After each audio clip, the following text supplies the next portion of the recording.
Ang pagtatapat ng Chocomocho Flying Titans at Capital One Solar Spikers ay isa sa pinakainabangan na laban dahil sa tindi ng competition para sa standings. Narito ang mahalagang detalye at aspeto na dapat mong abangan. Una na rito ang Bella Belen Factor. Si Bella Belen ang kasalukuyang pambato ng Capital One. Sa huli nilang laban kontra sa PLDT ay nagtala siya ng career high na 28 points. Siya ang puso ng opensa at depensa ng Solar Spikers. Kaya asahan natin na bitbit ang koponan para makabangon mula sa kanilang 1-2 record. Pangalawa, ang status ni Ea Laure. Malaking katanungan nga kung makapaglaro ba si Ea Laure sa Chocomocho. Matatandaang lumabas siya sa laban nila kontra sa Creamline dahil sa injury sa groin at abdomen.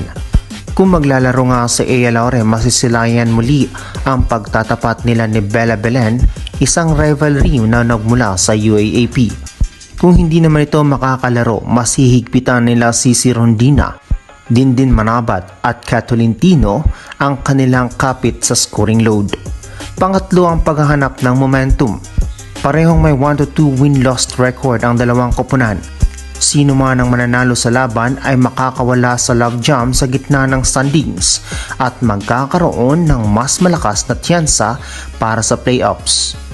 Dahil nga rito ay uhaw nga ang Capital One sa panalo matapos ang sunod-sunod na dikit na laban. Samantalang Chocomocho naman ay kailangan lang patunayan ang kanilang veteran composure matapos matalo sa kanilang sister team na Creamline. Ikapat dito ang Battle of the Coaching Strategies.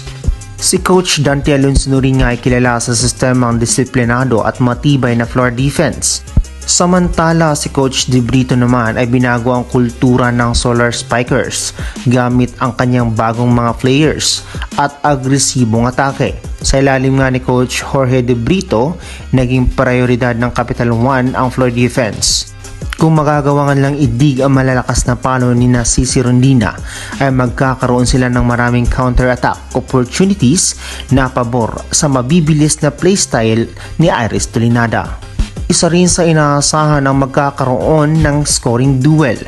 Si Bella Belen ay galing sa 28-point performance habang si Sisi Rondina naman ay inaasahang bubuhat ng Chocomocho lalo na't limitado ang playing time o hindi makakalaro si Ea Laure dahil sa injury. Ang magiging senaryo dito kung magtuloy-tuloy ang init ni Bella, mahihirapan nga sa depensa ang Flying Titans na pigilan ang Solar Spikers. Ito nga ang huli sa pinaka-inaabangan ng lahat, ang psychological advantage laban sa veteran composure. Capital One nga ay may bitbit na kumpiyansa dahil tinalo nila ng sweep ang Chocomocho noong huling reinforced conference. Gusto nilang patunayan na hindi lang tsamba iyon. Samantalang Chocomocho naman ay gagamitin nila ang kanilang karanasan sa malaking laban o veteran composure para hindi sila maratel sa agresibong laro ng Solar Spiker. Prediction nga natin dito sa daloy ng laban, posibleng aabot ang laban sa 4 hanggang 5 sets. Mahirap nga itong tawaging sweep dahil parehong gutom sa panalo ang dalawang team para makaangat sa 2-2 record at maiwasan ang malaglag sa ilalim ng standings. Ikaw Kavali, sino kaya sa dalawa ang magwawagi? Comment your thoughts below.